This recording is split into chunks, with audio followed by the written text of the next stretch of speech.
This video is brought to you by patreon.com/worsttake. Get access to exclusive live streams and Discord servers, on-screen shoutouts, and early access to some videos when you join now. Help make sure that we can continue to make content like this by supporting the Patreon. Links are in the description down below.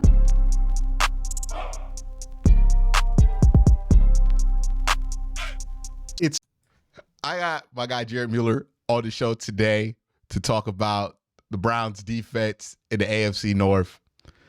I talked about this with my AFC North talk podcast people, and the Browns are our top defense. We would all agree with that statement, right? Yep. Pretty good. If you look at the numbers, the Ravens are right there with them, which is crazy because the Browns are not close to anybody, but the Ravens are the one team that's close to them, right? There's a huge gap after the Browns and the Ravens. Significant gap. Yep. Then you look at Pittsburgh and, Mike Tomlin, TJ Watt. It's good defense. There's some numbers that suggest that they're propped up by some turnovers, but they still get them. And we know that they're going to be lucky because they're Pittsburgh. And then you look at Cincinnati, and all they did was walk through San Francisco and Buffalo like nothing. Like absolutely nothing. Cincinnati is just fascinating to me because they are so terrifying when they play anybody but the Browns. Like, they play the Browns, they turn into a different team. And I was even talking to my guy, Ace, who covers the Bengals, and I was like, who don't you want to play if you run into the AFC North in the playoffs? He's like, I'm fine with playing the Ravens. I would want to play the Steelers. I want nothing to do with the Browns in the playoffs. And it's like, they look so great against everybody but us. We talked off air. We were talking about like kind of the Bengals are the little brother. And it actually reminds, like, my older brother is like a beast, like was all Ohio baseball, was really good at football, then became a professional golfer, right? It took him years, even as he was a golf pro, to ever beat me. And I am not anywhere near as good as him, right? But like little brother got up all that in his head. So it's kind of the opposite, right? The Browns are big brother to the Bengals, and they're all up in their head. Like I remember AJ Green, right? Joe Hayden had his number, right? I don't think AJ Green just quit like quarter two almost every time. Like it feels like kind of the same thing. And then, last offseason, you have the Bengals, it's on site, and the corners all talking crap. It's on site next time we see him, and you lock them down again, right? Like it's just, whatever it is, it's something in their head. It's something about the matchup, right? Matchup makes fights.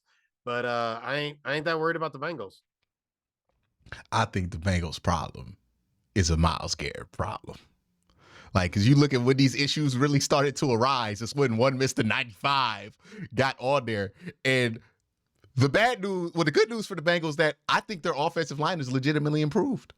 Sure. The bad news for the Cincinnati Bengals is Myles Garrett is not even close to what he's going to be. Well, and listen, Myles was spanking Orlando Brown in Baltimore.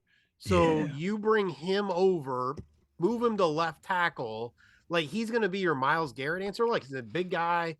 He's got some nice feet, all that. Myles was spanking him when he was in Baltimore. And even I think they matched up in Kansas City once.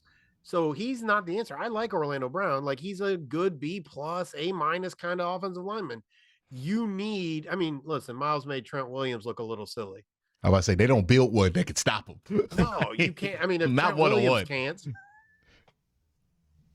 Could you imagine being DJ Humphries last week? Could you imagine being Clayton Tune last week and you're watching? Because, like, this is the part about the whole Clayton Tune thing that I find hilarious. Kyler was at the game. So he kind of had it in his mind, like, I might play. You know what I mean? Like, Kyler was thinking, I might play. Clayton Tune was thinking. Clayton Tune went from being the backup to Josh Dobbs, knowing Kyler Murray's at practice, and thinking to himself, ain't no way I'm playing against Cleveland, right? That's what he was thinking at the fourth quarter of that Ravens game. He was thinking, you know what? This ain't going to be me next week because I'm going to be inactive because Kyler might be back. He thought he was going to be in the jumpsuit, right? And then by Monday, whatever. Yeah, by Monday, they try to get in plays installed with them. And I would have to ask so many questions. And I understand it's an opportunity of a lifetime, all of this, but I used to want to be an actor. And I had to figure this out the hard way. Not all opportunities are what did you want. You should have taken them all. And my man Clayton Tune had to ask some questions. So don't want Kyler to play? Why don't you want Kyler to play? And you're not going to activate James Conner either? Like, I don't get wait, what's going what? Oh, let's let Michael Wilson, like, let him rest another game. Like, wait, I don't have my running back. I ain't got my other running back. I ain't got my wide receiver. So I'm taking the bullets. I'm going to, like, you could have just kept just Dobbs and cut him later. I would love to know the conversation when they told Clayton Tune, Clayton, we would not want for Kyler to get hurt, so we're gonna play you. Or did they try? You think somebody gonna get hurt? Yeah. Or did they try the "we believe in you" and we want to get you this experience and right? Because we're talking about Myles Garrett against the Bengals. He's always done that, and then they added like this defensive line. And what they've opened up for JOK and Walk and Taki looks like a starting linebacker because of this defensive line, right? Like it's ridiculous. Imagine watching that on tape all week. You just see Trent Williams get thrown around. And you look at DJ Humphries and you like, man. Hey, and DJ Humphries look back at you like, hey, get it out quick, Rook. I'll try. Hey, if he blows by me, I'll hold him. Like, or I'll take the fine. Like, I'll get the hands. I will hold him. I will get the fine. There was one play where Myles got a hands to the face calling on him, and I was like, yeah, that DJ Humphries ate about $30,000 to make sure you treat him nice, Clayton Tune, because he saved your life. Hey, but for real. Guess what? We did the same thing to Dorian Thompson-Robinson. That's what I'm saying. Straight up. Like, we just we have a better offensive line, some better weapons, but we threw DTR to the Wolves like, sink or swim, big boy. Yes. And this is what I'm saying. Backup. That's what I'm saying. I'm like, yo, DTR, at least he was like, hey, man, Deshaun didn't play for 5 more weeks after that game. Right. He could not go. Like, this just happened. Clayton Tune was told that Kyler Murray was going to start on Monday. Like, they knew they could have did something. They chose to put you in that position. Like, the Browns did not go out their way to start DTR. They had to do it. The Cardinals were like, we going to trade Josh Dobbs. We going to sit Kyler Murray, and we about to start you for this obvious beatdown you about to take. Like, that's the sinister. That's why I'm like, you got to sue somebody. They did this to you, dog. They're like, hey, we're going to send the ice bath to your house. Like, it's going to be there waiting for you, all iced up for you. You just sleep in that for 3 days because you're going to need it afterwards. That's like when you set up one of your siblings that have to, like, somebody gonna get asked to shovel the driveway and you don't want it to be you, so you let them go into the house first and you kind of hang back when they think you right behind them, and when you see them out there shoveling that driveway, you don't even look them in the eye. You know what you did. They know what you did. Look, they weren't showing him pictures, nothing. You saw Kyler Murray on the sideline. He didn't try to help out Clayton Tune. He wasn't trying to get in the headset. He wasn't trying to call plays. He was out here like, you know what, man? He was standing as far away, like, wow, I'm glad that ain't me. Did Myles get bigger?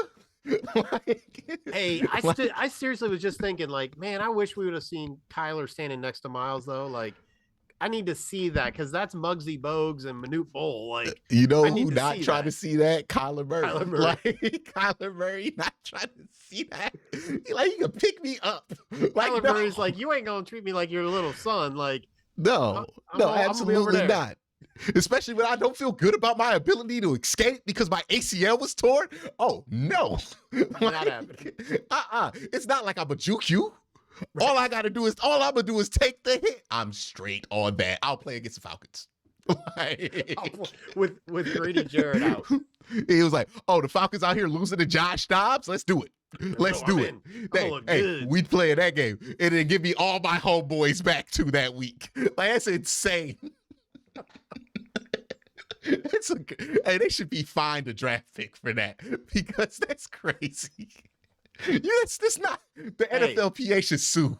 Like, they probably lost the draft pick, right? Clayton Tune just got the whole David Carr experience back in his Houston Texan days. Ooh. Hey man, there's two christenings that you have in the NFL, right?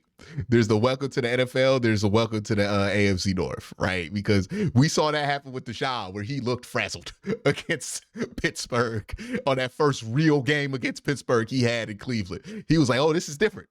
And this is a man who played against Alabama in the national championship. He was like, no, this is very much different. And you saw that same exact face from Clayton Tune, where he was like, they looked fast on tape, but this is just so much faster than I intended. And that's the thing. The Browns are like, the NFL's already fast. The Browns defense is exceptionally fast for the NFL. Imagine trying to come back. Imagine your last start was at Houston and you out here playing against that. Hey, he had 5 years of experience though, starting level experience. Yeah, I mean, let me tell you, man, Coastal Carolina don't move like that. Hey, when Dalvin Tomlinson, by the way, Dalvin Tomlinson and Shelby Harris are wrecking shop, you in trouble. Jordan Elliott got the first sack and he knew he was done for. Like, by the way, it's not like the defensive line and the front seven are fast.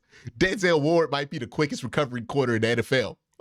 He ran some slants for some guys, right? But when your sixth or seventh best defensive lineman's getting sacks, you're like, all right, well, call it in. We done. Mm-hmm. Ain't nothing like when you send your best man at somebody and realize he got no answers either. Like, hey, didn't the center get hurt in the game because he was like, I'm done. I'm out. Hey. Like, I can't handle this. Buda Baker almost got ran over by David and Joker. I'm like, if that happens, we might put up 40 because they gonna quit. They gonna quit at that point. And Buda's a beast, man. Like, yeah, I love Buda, but he had nothing. Yeah, look, I done seen it. There were days where the Browns only had Joe Hayden, and Joe Hayden was out here getting cooked by Cecil Schwartz, and we knew it was over. We done. Okay, like, we ain't got no answer for Cecil Schwartz. We threw Joe Hayden on him, and we still losing this game? Oh. You know what that is, right? That's Cancun on 3. Cancun on 3. Yeah, all right, man. Like, okay, we ain't got no shot. No, like you could believe you got an answer, but once you lose that answer, it's crazy. But that's not the case in the AFC North. There will be none of that going on in the AFC North. Like, I imagine such a scenario where this is what the Baltimore Ravens are dealing with this week. In 10 days, they play the Cleveland Browns, and then on Thursday Night Football, they play the Cincinnati Bengals. I couldn't imagine two worse teams to play back-to-back. I just couldn't imagine. No. That sucks. I could not imagine. There's no win there. Like, playing the Steelers in the second week, it is what it is, but their offense sucks, right? Kenny Pickett's not good. Their run game ain't that good. Like, you have two complete teams on a tear on the upswing. Man, Baltimore could go from 96% chance of making the playoffs, I think is what I wrote up earlier, to 50-50. 10 days, man. It can all go away in 10 days if you're the Baltimore Ravens. And those are physical teams. Like, that's the worst part about it. Like, if you beat the Browns, like, even when they beat us by like 25, it was a battle to get to that 25. Like, Lamar had to make some crazy throws to get to 28 in that game. That probably ain't going to be the case. Like, you're not going to, he made some like Mahomes level throws in that game, like 4 of them. Oh, that might not be the case. Like, I don't know how he put that. Like, he could have he basically handed it right to Andrews over the DB. I'm like, no, the funniest sequence in that game was Lamar rolled right through just a beautiful bomb to, I think, Zay Flowers down the field out of structure. About 2 drives later, DTR has the ball. He gets flushed right. He tries to do the same thing, and that ball might have traveled 40 yards. And I was like, okay, because I remember arguing with people in my comment section about DTR's arm strength. and the lack thereof, DTR's arm strength. Because I was like, hey, man, I know you think he got a good arm in the preseason, but I'm telling you right now, he don't got a great arm. You got to think of him more as a Brock Purdy. Yeah, he's got to be set to get it off. He's small, and like everything about his throws are zip, not distance, right? No. And I had to put those two back to back to let people know this is what arm talent looks like. This is what and a limitation he from arm talent. Like he just it was just a like he was throwing a dart with that level of effort, and then you saw DTR put all his body to get that ball half as far. And I was like, if it's never been more obvious, that is the difference. And I don't even know what makes that difference. It's just something that you're born with. Like you could just throw it that far because it's not like a size thing. Pat Mahomes 6 foot, he do it like that. Like it's just got to be like an arm. I could not get it down, but. I mean, I was a pitcher. My brother was a all Ohio pitcher. Like there's so many like little nuances, right? Literally your toes and your hips and it's just so much. And you got to have the ability to kind of put it all together while 300-pound men are like coming up on you in 2.1 seconds or less, or 2 seconds or less, right? Like the every detail that has to come together is amazing. DTR at the combine, he could throw. We saw it. It's a big difference when there's actual things going on, right? So hey man, Jadeveon Clowney's different than a man running a broom at you. Like Lamar was out here doing that with Myles Garrett. I bet he was looking on the sideline like it might be easy to do that. Nah, dog, this is different out here. That first slant he threw and Roquan Smith almost intercepted it. I was like, ooh boy, that was a welcome to the NFL throw because that was a completion at UCLA. Yeah. That is a pick 6 in the NFL. Like 100%, it should have been. Like that is rough right there. But that's been interesting to seeing all these guys have these like welcome to the AFC North kind of moments, right? Like even the NFC West, they pride themselves on being the best division in the NFC. Man, some of those teams have had some very bad outings versus these teams in the AFC North. I mean, like even if you look at Seattle last week, look how much it took to beat PJ Walker in this Browns team. Like, I know we were wrapped up in not winning that game, but the fact that we felt like we could have won that game on the road with PJ Walker tells you everything about how good these teams are in the AFC North, because that was a struggle for them. And then they played Baltimore on the road and just reset their expectations after that. Yeah, we out. Yep. Like, we gonna make the second round. Like that's what we gonna shoot for. Like we could beat Dallas. Like I mean, they got some people there calling for Drew Lock. Like they starting to really struggle. I mean, the Bengals waxed all 4 of them. Like, the Bengals just walked right on through the AFC West. Or the NFC West. I'm sorry. Like, yeah, I mean, it's the AFC North. Like we've always seen 2, maybe 3 teams, right? Like it's been Cincinnati and Pittsburgh. It's been Pittsburgh and Baltimore. Sometimes it's been all 3, man. We've never seen it like this. Like it's scary because Pittsburgh, whatever juju they got, it ain't Juju Smith anymore, but whatever juju they got over there, man, they just pull out wins, right? They won some games with Duck Hodges. So, but the other 3 teams are just like the Ravens reload every year. They make Jadeveon Clowney looks really good this year. Like what? Here's the crazy thing about the AFC North this year. All 4 teams can qualify for the playoffs in the first 8 weeks. It's not like all these teams had good luck in the first 8 weeks. Like the Ravens were incredibly up and down to start the year, and they weren't healthy. They had a ton. Remember that injury report that Baltimore had at the first month of this season? The Browns lost 2 starting tackles and played PJ Walker. The Cincinnati Bengals started the year 1-3, and Joe Burrow ain't felt right until 2 weeks ago. And this is where they're at. Like the Steelers offense is historically bad right now. This is where they're this good, and the thing that's weird, only up. Like they can all teams can only get better from here. I think Pittsburgh might fall, but the fact but how much worse can Kenny Pickett look? I mean, I'm just wondering when will Pickens actually start to be a problem child, right? Like they got a history of some wide receivers, and they got a history of some wide receivers starting to. He's speed running this history. Yeah, look. I was talking about this. I'm like, this is not a good look for George Pickens because nobody in the NFL that hires you is going to see it your way. Like people on Twitter might, but everybody's like, man, you got that good ass job and you mad already in a year and a half? Right. Like, You putting up numbers. People are like, look at your OBJ catches. Like you're getting all this love, and you just gonna you're complain. at the best place to develop a young wide receiver. Like I understand the quarterback play is not great, but that can be an advantage for somebody like you because it ain't like he reading the field. Like you just get open, he gonna get it to you.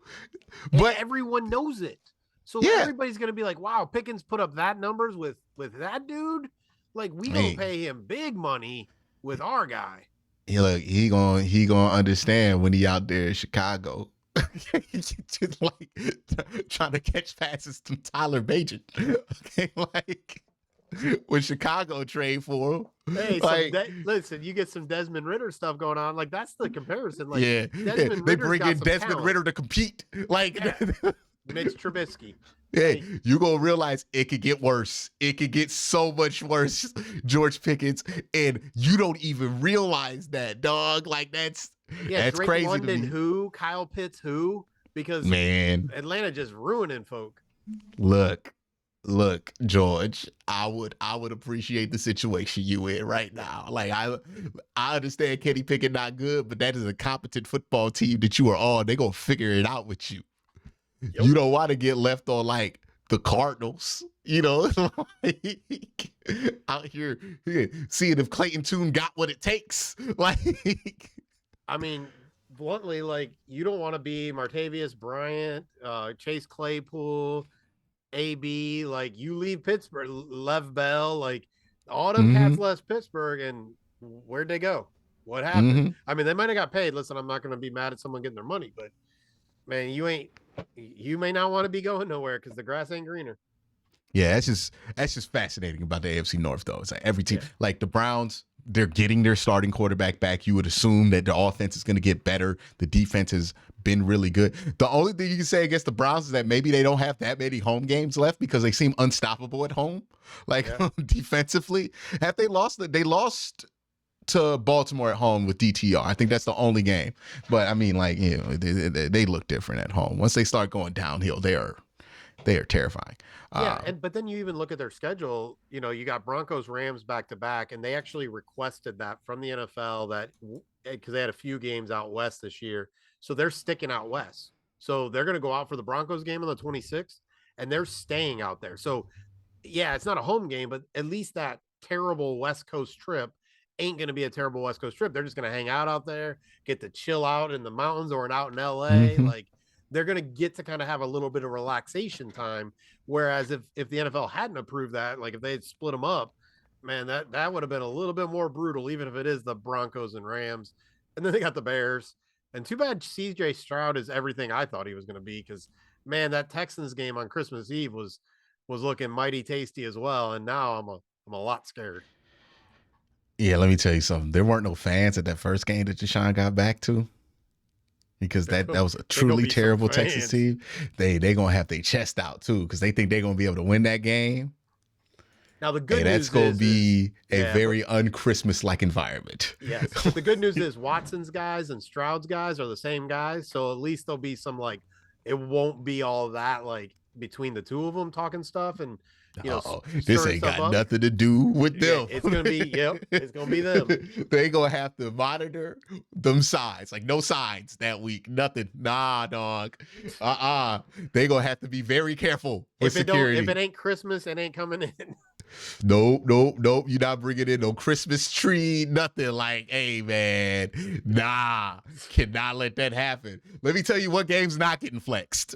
That one, and it probably should. Like,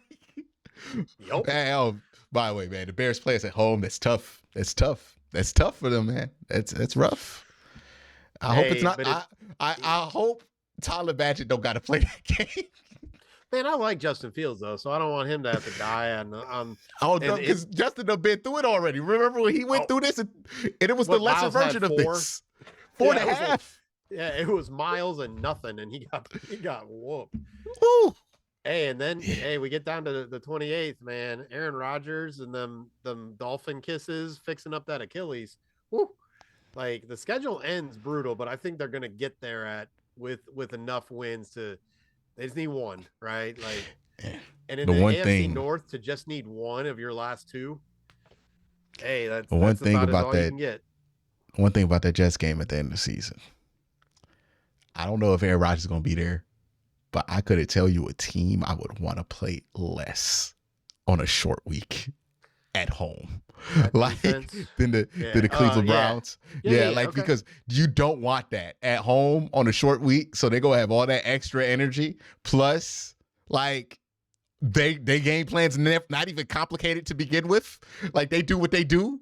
Nah, that's you want a team like the Bengals on a short week because they are a very complicated unit. You know, they play a Yeah. lot of chess. The Browns bowl on defense. They just throw heavy stuff at you and think it's gonna break you. And if they hit strikes, it's over with. Like that is not one that I see going against him, even if Aaron Rodgers plays, because it might not be his fifth game back. It might be his first or second. Hey, he might look at Kyler go, hey, yeah, that seemed like a good idea, brother. I'll see you all in week 18 just to give you a taste of what next year's gonna look like or something. And then he gonna be on Pat McAfee the next week breaking down the Myles tape, like, yeah, man, that was rough what he did to him. Man, I felt bad. I sent him some crystals. I tried to tell him you want to flip that protection, but yeah, like I could imagine somebody you want to have a bad game in front of less than Aaron Rodgers. Like I don't imagine he's very like nice about it. I imagine that he is kind of a jerk about it. I imagine he tells you everything that you did wrong, especially the stuff that he knows you know.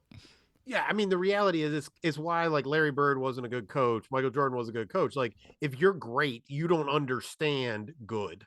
You don't get it. Like how the heck did you not hit that guy on that 25-yard seam route in between the linebacker, the dropping linebacker, the safety over in the trailing corner? How did you not hit that? Like it don't even make sense to him. Look, it's no mistake that Alex Wright and Jordan Elliott got significantly better once we got some more attainable veterans in the room. Because when Myles was out here trying to tell them to do stuff, they was trying to do Myles stuff. One man on earth can do that. Yeah, you. Like, Myles like, why don't you just bend the corner like I do? Because he can't do that. And why don't you reach from just over there and just grab the ball, man? Like it's just right there. Just get it.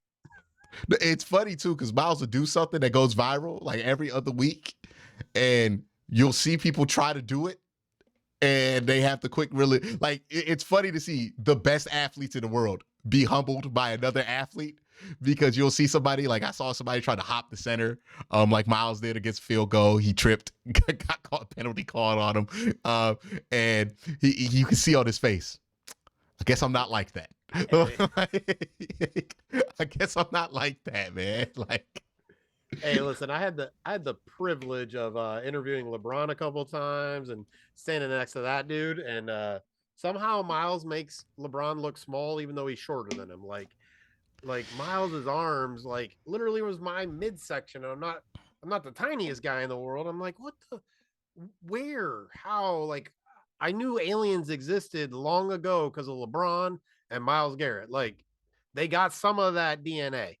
yeah, Myles Garrett's insane, man. Like, it's just the stuff you see him do casually, where he's like he can dip under somebody's shoulder and just maintain, not just maintain, like get the angle he wants to force the tackle in, and it's just, yeah, man. Nah, that's just. Wrap it up, dog. Like, what you supposed to do? What are you supposed to do on that? Like, I know once he retires and once his era retires, the stories about him gonna be crazy, right? Oh, yeah. Because what people out there, like, you hear JJ Watt talk about him. Hmm? He's like, nah, this is unreal, man. It's like, different. Yeah, and I'll bring this up. I feel like the TJ Myles argument reminds me a lot of like the early Carmelo LeBron stuff, Whereas like Carmelo, he played in college, he had that success. He's a big production guy. Like he does the stuff that you can see really well.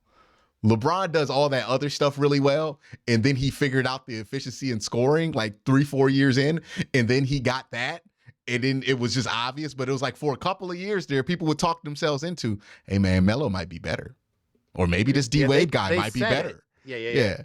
And then 2006 and 2007 happened, and it ended all that, right? Like where he went to the finals by himself. Now with Myles, right? Like, I mean, people don't realize just how bad the coaching was. Like, I remember talking to Myles after Greg Williams was gone, and like he was only allowed to have one move.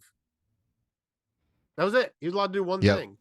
And then Tosh Lapidio, I always pronounce his last name wrong. He was the D-line coach. He laughed. He's like, why would you ever limit someone?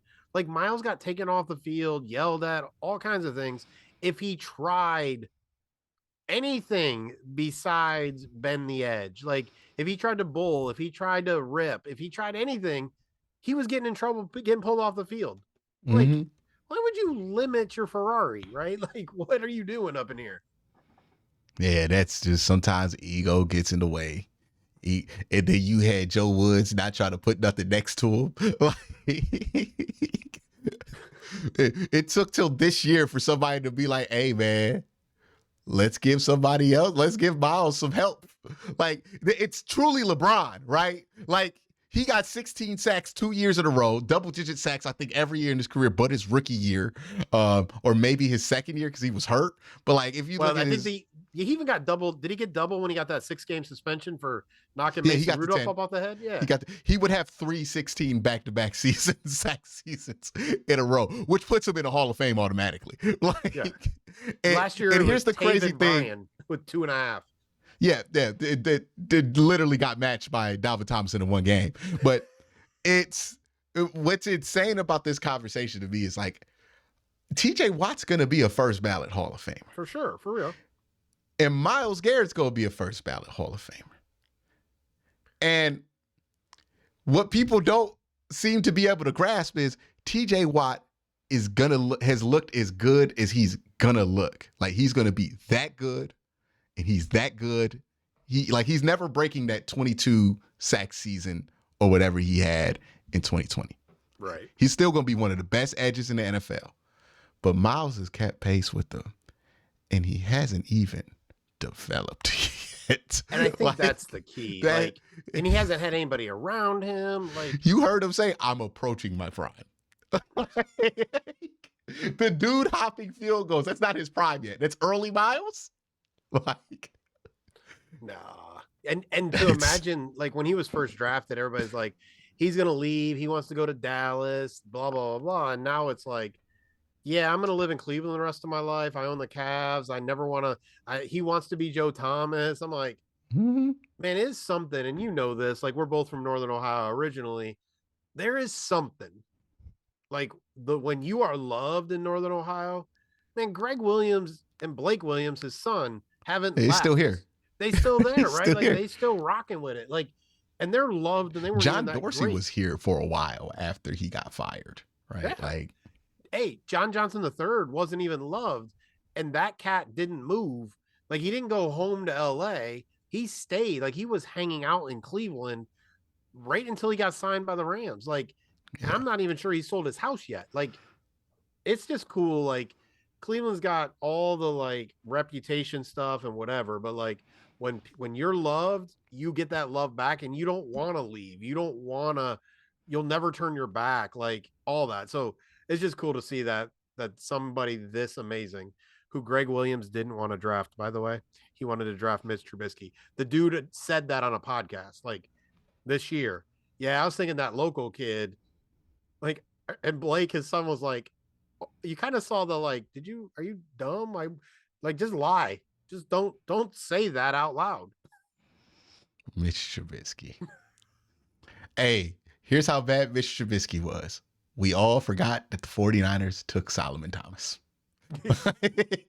like, like, yeah, we make fun of the Mitchell Trubisky #2 pick. We don't ever look who went third in that draft.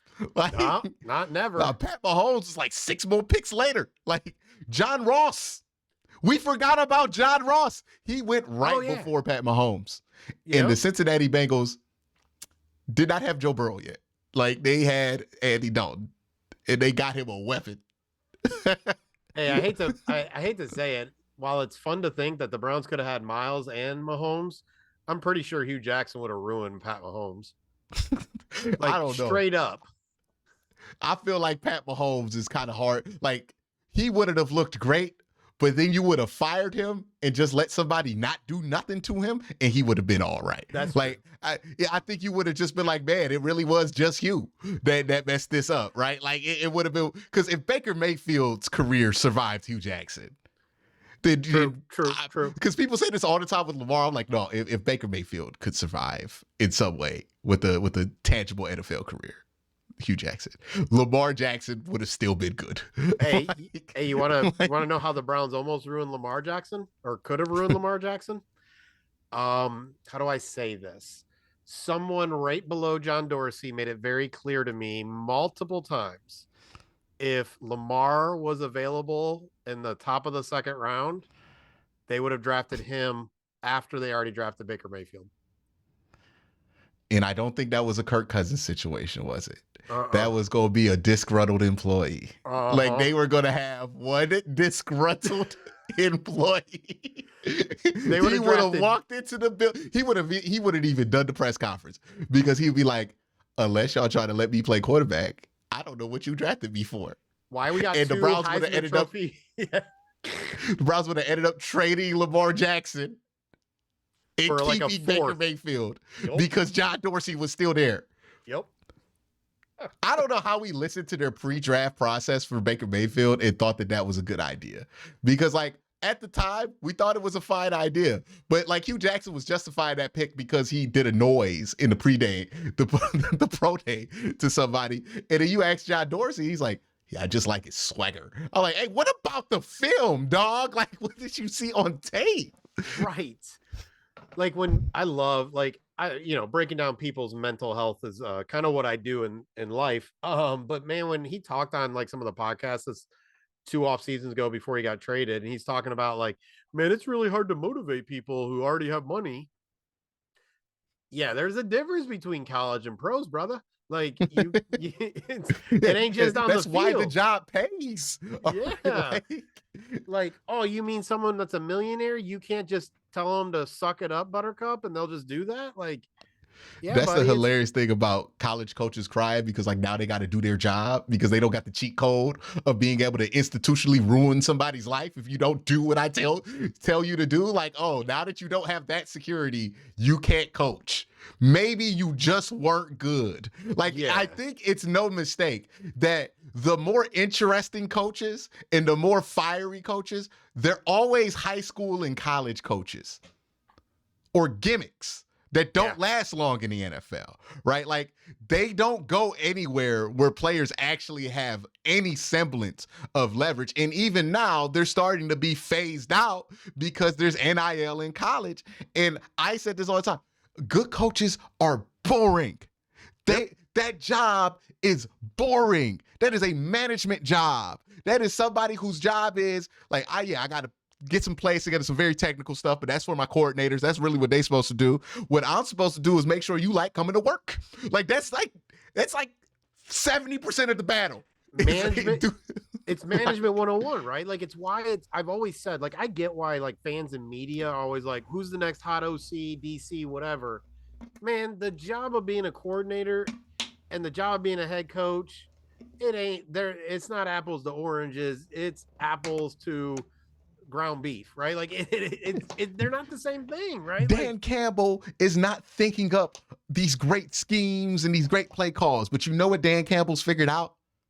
How to create an environment where people like to play for it, right? Yeah, people like to go to work. To be loud, right? And you're not telling, hey, put your nuts in the C gap, and like that stuff only is funny on well, Vine don't exist anymore, but TikTok or whatever. Like, that stuff only doesn't last. Like Dan Campbell, that's who he is, right? Like he's not putting on a show. Even Mike McDaniel down in Miami, like that quirky stuff, that's what he was doing in Cleveland when he was the backup running back assistant water boy or whatever his role was. The guy who told Johnny Manziel to run on the trip. Right. Like that was his job.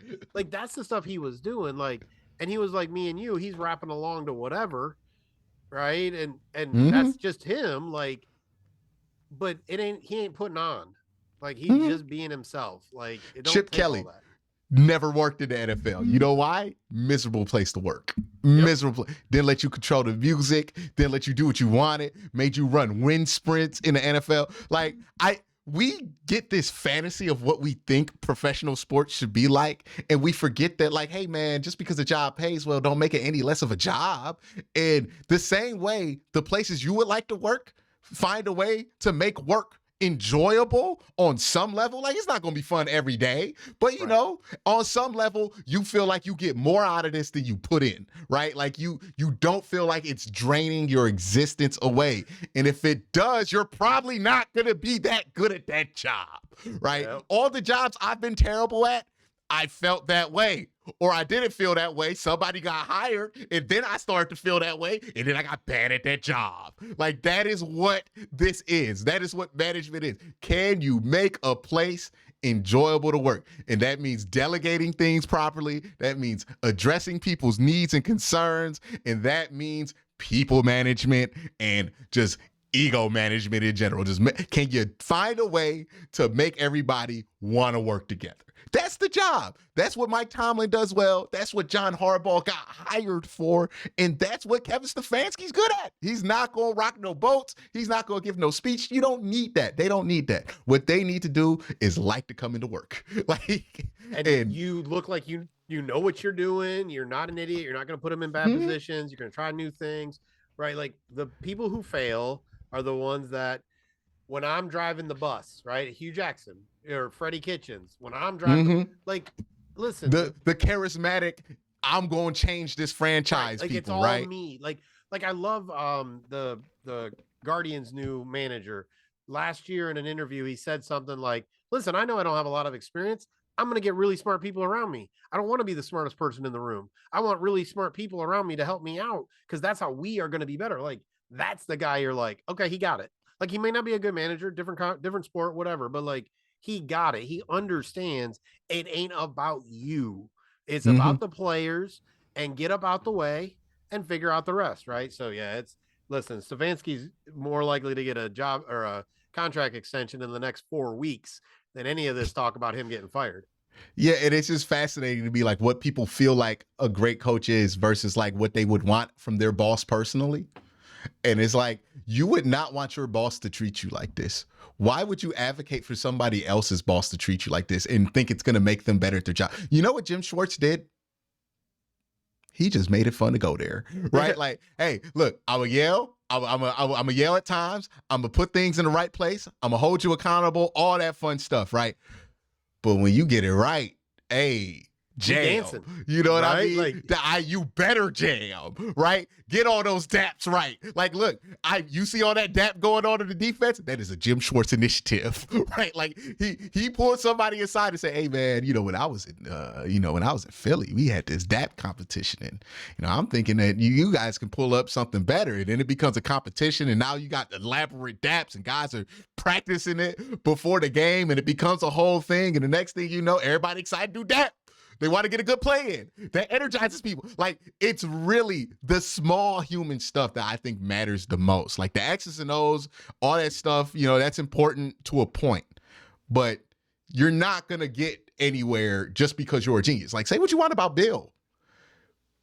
Bill's successful, and the people who are around Bill a long time don't think he's that boring. Well, don't think he's that he's hilarious. Miserable, he's funny. right? He's like whatever, he's funny and all this. Like you hear all these stories about Bill because Bill knows, like, hey man, they gotta like coming to work. Like I understand I can work like this, or you just find people who like that, right? Jadeveon Clowney's a great example. He's doing great in Baltimore. He hated last year in Cleveland. Now a lot of people hated it in Cleveland. But the biggest difference is Jadeveon did not want to come to work in Cleveland that last year because he wasn't getting no sacks. He wasn't the number one guy. He was second fiddle to Myles, and he ain't like that, right? You saw the interview in training camp last year where somebody was like, hey, how are you going to play Robin? He's like, Robin? Who said I'm Robin? We both Batman. Nah, dog, you Robin. But guess what? He Batman in Baltimore, and now he like coming to work. Like, you just got to find out. That's the GM's job. That is everybody's job. Yeah, find good players, talent, everything else. Could they work in this environment? Like, what they like, do we got it? Right? And that's, I mean, yeah, because if you got a system and people believe in it and believe in you and feel comfortable, they're going to do it really freaking well, right? Like, them details matter, those half seconds, those half steps. Like, I'll be honest, Jim Schwartz cracked me up last week. He said something I don't think anybody else realized was a joke. He said, it's really hard to get a sack on a run play. And I was laughing my ass off. Like, this dude, and no one laughed and no one thought it was funny. And I'm like, am I weird? This guy just said it's really hard to get a sack on a run play. And I'm like, wait, I'm the only one that figured out that's a joke? Because that stuff's funny, right? Like, to me, and I think players are looking at that going, man, he's having a good time. And again, it's not all about him. So yeah, listen. And then if you have a good time at work and you make sure that your coaches under you, your position coaches under you, understand that that's the assignment, that's really going to be what affects, everybody else, right? Because 90% of their time is spent with their position coaches, right? In those meeting rooms, like, if you don't want to be there and somebody out here pointing out stuff on tape that you're doing wrong, you're not going to be as focused. Like, we all like to think that they're not people in a way, like they don't have the same issues that we would have focusing in an environment. Like, yes, they're going to have some of these things pop up, and people work better when they like to come to work. Like, when they like their job, when they like where they're going, like, because it's not just good enough to play football. I like talking about football, but there are places where I would be talking about football, I would be absolutely miserable, right? Like, just because I could talk about football and it's a dream of mine, don't mean that every opportunity is going to work out, Yeah. So it's just how things work with people in general. And that's how great coaching works. And if you look at good coaches down the line, they understand that to a T. And I think that's the one through line. I think the thing that gets teams like the Browns in trouble is that they look for the wow factor, right? Mm-hmm. Because like, you a billionaire, you don't work for nobody. Like, you don't understand these dynamics, right? But somebody like D. Podesta might, because he's worked under people and he's been frustrated. Like, I can't do what I want to do and be as great. So he's like, nah. You need somebody who's you don't have a universal vision, so you can find people who like to do things this way and they can all like coming to work, right? And he looking for a wow factor. Crazy. Jimmy literally in Pilot Flying J, the whole goal is you have people who don't like each other and they're 1-1 and they're just reporting to you going, no, I'm right. He thought, because I guess that's how he did business. He thought that was going to make the best NFL team. When his GM and his head coach don't get along and are fighting for power, he thought that was going to be the best thing for the team. And Paul D. Podesta is like, you're a moron. Okay, you're finally listening to me. Yeah, and think about that. How can you like coming to work when your boss and your boss's boss hate each other? Like, you've been in those situations where you're like, oh, management hates each other, which means my schedule's going to be erratic. Like, right. This one's going to tell me this, and this one's going to tell me this, and I'm not sure who I'm supposed to listen to. And then you get pulled into the dysfunction, and now you hate that job. Like, this is universal, man. Like, every job workplace you have seen go down like this, and then you work somewhere where everybody's in tune. It's one message, and you're like, yeah, it's hard work, but it all makes sense, man. I could do this. We pulling together, baby. We pulling together. Like, oh yeah, I'm good with this. This is okay by me. And I think that people kind of like, if we just realize that these jobs for these athletes are jobs, and that doesn't mean that they don't appreciate the opportunity that they have. They're just at work. Just like you at work. Like, imagine if somebody who made less money than you came up to you at your job like, oh, you need to appreciate this job that's stressing you out and all this, because I ain't even got no job like that. Like, that would be pretty annoying. You know what I mean? Yeah, and we also, none of us are taking less money, significantly less money, like for nothing. Like, they paying me a lot more, I'm on my way. Yeah, and nobody's telling us how to feel about our job. like, or like, betting on it. And it's not even like, because people be inflating, like, how do you feel about your job with how do you feel about your career, right? Which circles back to the George Pickens thing. Yep. Dog, if he ain't happy there, like, that's why I go, I don't know what you could do with George Pickens, because if you understand that and you see that with George Pickens, you go, that can't happen, right? You can't bring him in, because if that dude ain't happy there, where's he going to be happy? And the only teams that are going to be like, we can make him happy are the ones that don't have that, because they don't understand how important it is that.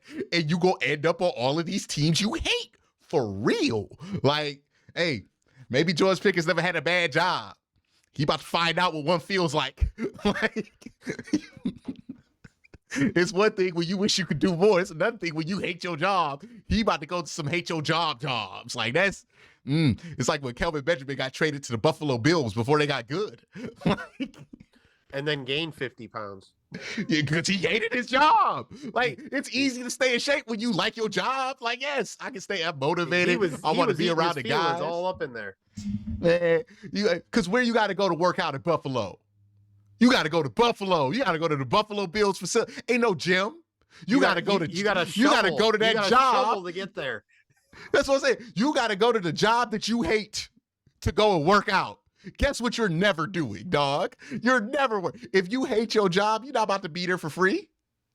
Hey, when you like your job, you be hanging out. Chilling. You know what I mean? Like, oh man, it's already 5:30. I forgot I was supposed to get out of here. I mean, I'll finish that report. Like, yeah, it's cool. You know what I mean? Like, you just drop it in. It ain't no big deal. Like, no small things don't bother you. But when you hate your job or something as small as the only gym I can work out at is at that job, I guess I ain't working out today. Like, hey, you and I know this. We've done podcasts, right? Where we're like, holy mackerel, is this over yet? Shut this guy up. Like, I mean, like, when it's good, when it's right, like, we good, right? Like, that's anybody watching, listening can tell, like, we like our job. We like having this conversation, right? But we've all been on the radio, on podcasts, like, yes, the Cleveland Browns. Yeah, their defense is really good. And yep. If I feel like I gotta develop an outline to have an interview with you, I'm not gonna bring you back. I'm not gonna have you. Like, it's just, it ain't worth it, dog. Like, it's not gonna be good for nobody. Like, unless you are like super informative and like you like maybe a player on the team or something like that. But even then, that's why I stay away from doing player interviews, because you can't get good content out of it. You can just get press conference video from that. It's like, all right, well, like, that's not what I want to do. Like, I want to ask, like, if I had Clayton Tune on the show, I'd be like, hey man, so when Jordan Elliott got you, like, hey, when you know, when you realized that it wasn't even 95 that got you yet, like, and it was the third quarter, what were you thinking? Like, you know, like, I know he was mad in the fourth quarter. He still saw Myles out there. Like, y'all up by 20. Why y'all doing this? Like, Myles literally stayed in that game until he got a sack. He got that sack, got out. He's like, hey, I'm gonna get mine. I got mine. I'm good. All I'm right. good. He got that sack, pointed up with the sideline. I'm out. All right, cool. Like, appreciate that one. Had to keep it up with TJ. Like, and it felt like he just got it. Like, he was like, yeah, the whole game I'm just occupy this space and beat my guys so other guys could get loose. But in that play, he was like, all right, let me beat him real quick. Boom, boom, boom. All right, got mine. We good. We good. Like, he just needed a point to continue his streak in basketball. Like, let me get a bucket real quick. Like, all right, so I'm out. The absurdity Ridiculous. of that game, man. I wish that game happened on a larger scale, because I feel like that's one of the more hilarious things to have ever, like, hilarious and sad things to ever happen to one player ever. Like, there's so many right layers up there with to that it. Justin Fields, right? Like, Whew. and that was just Myles. Like, that wasn't even anybody else. And the thing is like, Justin Fields at least played at Ohio State.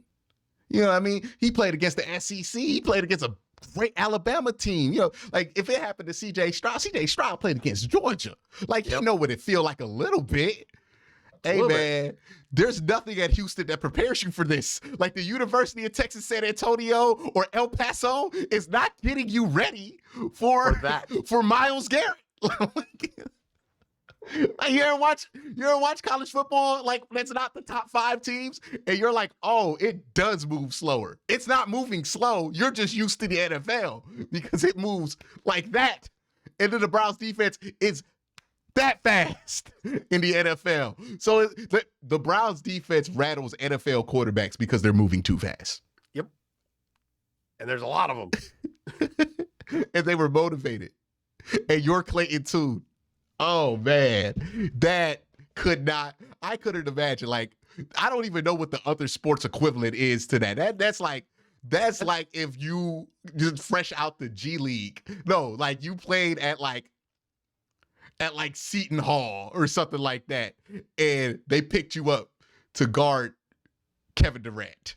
Like, and it wasn't even Kevin Durant that got off for 30 on you. Yeah. It was PJ Tucker that went off. He was making threes on you. Like, that's what it's like. That's like when regular dudes play NBA players and find out that every player can dribble. Like, that Kendrick Perkins got a handle. Yeah, like, that guy you calling a scrub is going to put you in the basket. Yeah. It's rough. Look, they don't even got to be a professional do you like that. I've seen college players do that too. People in college that I thought were decent enough athletes from playing basketball with them. And then they played with the scholarship guys. And I'm like, oh, yeah, okay. When we say there are levels to this, like them levels, like, dog, yeah. How good do you got to be to play at Duke? Like, this is YSU. Like, they not like that, dog. Like, they're not even good at their conference, and they're doing this to you. Imagine what Duke is like. Like, imagine what the last dude on Duke is doing to people at the rec. Like, that's just, nah. Hey, every time one of these props come up, you saw that prop where it's like, could you get 10 yards in the NFL? Or 5 yards and 10 carries? I'll be telling people, like, no, man, like, you can't. You can't. I'll just do the quarterback sneak thing. Like, you not Jalen Hurts. You not doing that, dog. You are getting tackled behind the line of scrimmage. I told them I want to put on a full knight's armor and then tush push me. Like, put me in the whole, like, armor, and I might need the armor of God, too, and some other stuff. See, and then just when Jalen Hurts does the tush push, he goes like this. When a regular person does the tush push, they're going the ball all the way up here. Like, okay? And somebody punching it and you fumble it. Like, no regular person is doing that. Squatting is important to that process? Oh, man, it is insane. Like, I don't know if the 600-pound squat is important, but being an NFL-shaped person is. Like, it's not easy. It's not easy to sit there and have somebody strong push you while somebody else is pushing up and not get wrapped up in that. Like, no, you got to be fairly athletic to do that play. Like, man. Like, no, you are not. Like, I'm coming out in 2 pieces. Like, here's half of Jared. Here's the other half of Jared. Y'all put it back together. You are not going to move vertical, dog. You are moving horizontally. Okay? Like, your body don't work like that. And look, I don't think people understand. You're not fast. Like, even if you are fast, you might run a 5 flat 40. Like, that's fast for a pedestrian to run a 5 flat 40. Most of y'all running 6s.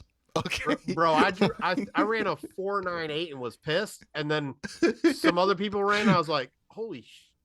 Yes. Then I found out the clock didn't start on time. No, yeah, like everybody that you have seen in high school that you remember being fast, they probably ran a 4.98. Like 100%. Maybe at best a 4.9. Like, that's fast in high school. Like, that's the dude that was the guy who was a little bit of something. That's the dude you said on the end around in high school might have ran a 4.9. Like, if he played college ball, he up there in the 4.7 to 4.5 range. And when you see somebody who can run a 4.3 in real life, you're like, oh no, ain't nobody doing that. Like, yeah, no. I never seen that. Yes, that is the difference, man. Like, look, you not getting to that edge or no stretch. You not getting to the line of scrimmage or no dive. You not making it. They gonna be back there. Like, y'all think that tight ends look slow when they be out there running? Every offensive lineman in the NFL runs faster than you. Like, 100 at 300 pounds. DeJuan Jones is cooking you in a race, person at home thinking they could get 5 yards in the NFL.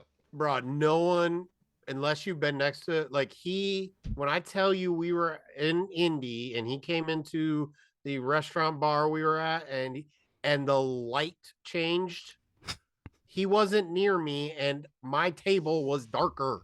I was like, we literally were like, what just holy like, yeah, he blocking out lights at a big old bar. Here's how big DeJuan Jones is. Myles Garrett was like, damn, that's a big dude. Myles Garrett was like, that's a whole lot of man.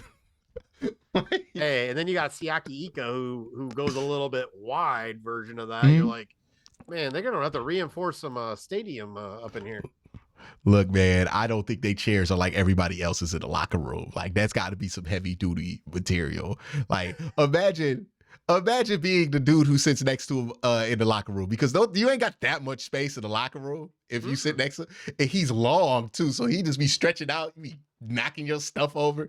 I bet he the worst locker. Like, they just got to just clear space for him or put him in the corner. I actually think what they do with like him and Myles is they literally just have their chairs farther away from the locker. So like one guy's at the locker chair, the other, like their chairs are out in the middle a little bit to just give them a little extra space out there too. Yeah, it's absolutely insane. Some of these NFL athletes, the AFC, everything involved in that. I guess we've given them enough content today. We gave them a solid hour here.